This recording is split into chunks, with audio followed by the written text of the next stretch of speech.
ახლა კომუნიკაციების კომისიაში ვართ, სადაც კომკომის თავმჯდომარე და კომისიის წარმომადგენლები ტელემაუწყებლებთან სამუშაო შეხვედრას მართავენ. ადგილზე 40-მდე ტელემაუწყებლის წარმომადგენელია შეკრებილი. შეხვედრის მიზანია მაუწყებლების წინაშე არსებული გამოწვევების შესახებ ინფორმაციის გაზიარება და პოზიციების გაცვლა. მედიის წარმომადგენლები აქტიურად სვამენ კითხვებს, აფიქსირებენ პოზიციებს და საუბრობენ მათთვის მნიშვნელოვან საკითხებზე. შეხვედრა კითხვა-პასუხის რეჟიმში მიმდინარეობს. დასმულ კითხვებზე კომისიის თავმჯდომარე და კომკომის წარმომადგენლები პასუხობენ და მაუწყებლებთან ერთად არსებულ გამოწვევებსა და შესაძლო გადაწყვეტის გზებს განიხილავენ.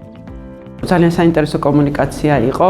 ეს ყველა მონაწილემ აღნიშნა საჭირო და დროული. ჩვენ გავამახვილეთ ყურადღება ისეთ საკითხებზე, რომელიც ჩვენი კომპეტენციისთვის უნიკალურია და საზოგადოების საკეთილდღეოდ იქნება გამოყენებული. მიგვაჩნია, რომ შემოთავაზებული ფორმატი, რაც ღია თანამშრომლობას გულისხმობს, იქნება ძალიან ეფექტური და სასიკეთო შედეგების მომტანი, როგორც ქვეყნისთვის, ისე თითოეული მაუწყებლისთვის. მოვისმინეთ მარეგულებელი კომისიის ახალი თავმჯდომარის პოზიცია და კომისიის ხედვებიც. რა თქმა უნდა, არსებობს რაღაც დადებითი საკითხები და არსებობს ასევე უარყოფითი, რომელიც საჭიროებს ერთად მუშაობის შედეგად მოგვარებას. ის მიზანი, რაც საკანონმდებლო ჩარჩოში ჩვენ გვაქვს, იმედი გვაქვს, რომ სამომავლოდ იქნება მიღწეული. კომისიის თანამშრომლობა მედიასთან ძალიან მნიშვნელოვანი არის.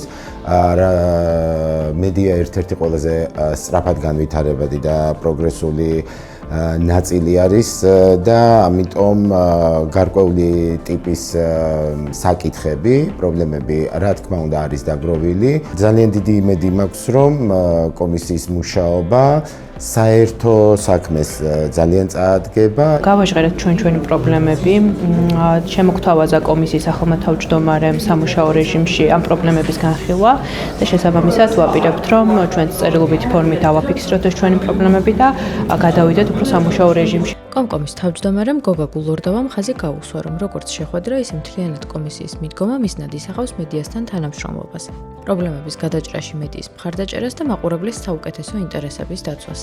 გზავნილები იყო მკაფიო, ერთის მხრივ მაყურებლის კანონიერი უფლებები იყოს გარანტირებულად დაცული, სანქციების არის მექანიზმი, თუმცა ჩვენი თვითმიზანი არ არის რომელიმე მაუწყებლის მიმართ სანქციების გამოყენება.